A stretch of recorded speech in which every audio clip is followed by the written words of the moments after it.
So guys, আপনারা দেখতে পাচ্ছেন যে বাংলাদেশ রেলওয়ে টিকিট কালেক্টর পদে এইমাত্র বিশাল একটি নিয়োগ বিজ্ঞপ্তি প্রকাশ করলো, যেখানে কিন্তু পদসংখ্যা ফাঁকা রয়েছে 133টি।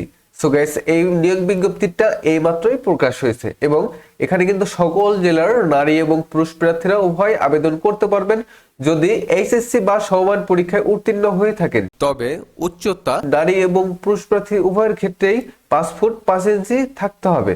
সো গাইস, এখানে কত বছর বয়স থাকলে আপনারা আবেদন করতে পারবেন, তাছাড়াও আবেদন শুরু কবে শেষ কবে A to Z বিস্তারিত আমি আলোচনা করব। এবং মূল ভিডিওটা আলোচনা করার পূর্বে আমার ছোট্ট একটি রিকোয়েস্ট থাকবে, প্রতিনিয়ত সরকারি চাকরির সকল আপডেট নিউজ সবার আগে পেতে অবশ্যই কিন্তু আমাদের চ্যানেলটা সাবস্ক্রাইব করে পাশে থাকা বেল নোটিফিকেশনটা অল করে রাখবেন। সো গাইস, আমরা প্রথমে দেখে নেব হচ্ছে এখানে আবেদনটি শুরু হবে 13 ফেব্রুয়ারি 2023 সকাল 10টা এবং আবেদনের শেষ সময় হচ্ছে 20 মার্চ 2023 বিকাল 5টা। আশা করি আপনারা বুঝতে পেরেছেন এটা। এবং আবেদনটি কিন্তু অবশ্যই অনলাইনের মাধ্যমে আবেদন করতে হবে।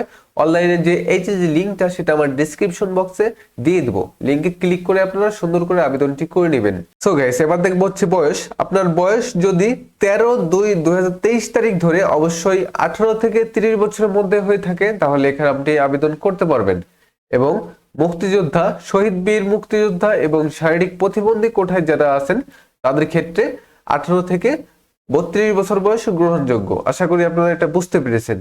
তো গাইস, এখানে দেখুন পদসংখ্যা ফাঁকা রয়েছে 133টি এবং আপনাদের বেতন দেওয়া হবে 9,700 থেকে 23,490 টাকা পর্যন্ত। তাছাড়া দেখুন এখানে কিন্তু অবশ্যই আপনার উচ্চতা 5 ফুট 5 ইঞ্চি থাকতে হবে। সকল জেলার নারী এবং পুরুষ প্রার্থীরা উভয় এখানে আবেদন করতে পারবেন। সো গাইস, এই ছিল আজকের বিস্তারিত ভিডিওটা। আপনাদের যদি বুঝতে কোথাও সমস্যা হয় অবশ্যই কিন্তু আমাকে কমেন্ট করে জানাবেন, আমি আপনাদের বুঝিয়ে দেওয়ার চেষ্টা করব। ধন্যবাদ সবাইকে।